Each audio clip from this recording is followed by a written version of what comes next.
आप सब जानते हैं प्रधानमंत्री शेख हसीना बांग्लादेश से लात खा के आया है।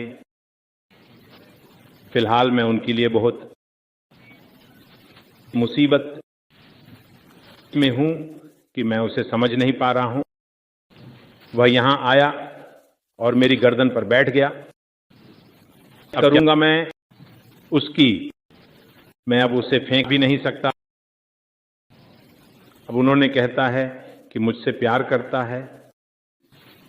आप लोग ही कह दो, हम मेरी उम्र प्यार करने की है। इस बेटी का नियत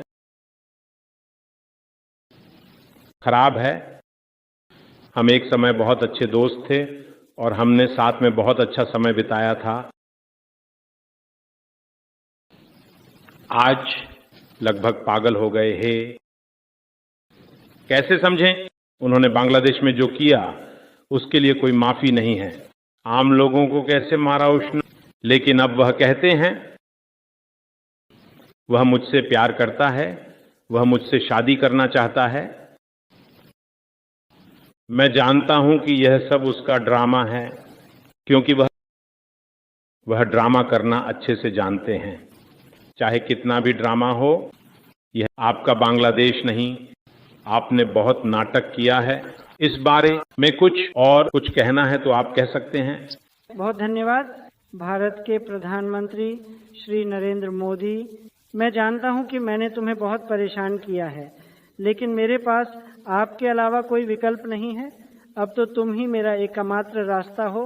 मैं यहीं रहूंगी, चाहे आप मुझे कितना भी कठोर समझें। मैं यहाँ आपके साथ बहुत सुरक्षित महसूस करता हूँ। मैं आपके चरणों में तब तक यहीं रहूंगा जब तक मैं अपने पिता के देश बांग्लादेश नहीं लौट जाता। चाहे आप मुझे कितना भी नाटककार समझें, मैं तब तक खेलना जारी रखूंगा जब तक मैं दोबारा अपने बांग्लादेश नहीं लौट जाता।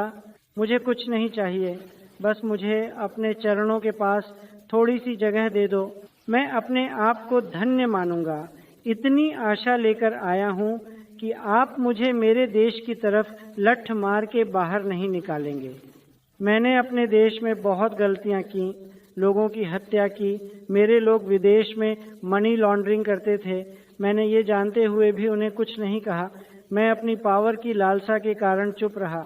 मैं जानता हूँ कि यह मेरे लिए ठीक नहीं था, लेकिन अब करने को कुछ नहीं है। अगर मैं देश लौटूंगा तो देश की जनता मुझे फांसी पर लटका देगी। अब तुम ही मेरी एकमात्र आशा हो, और इस आशा को स्थापित करने के लिए यदि हमें विवाह भी करना पड़े तो मैं तैयार हूँ। बस मुझे थोड़ा बचा लो, मुझे अपने चरणों में थोड़ी सी जगह दे दो।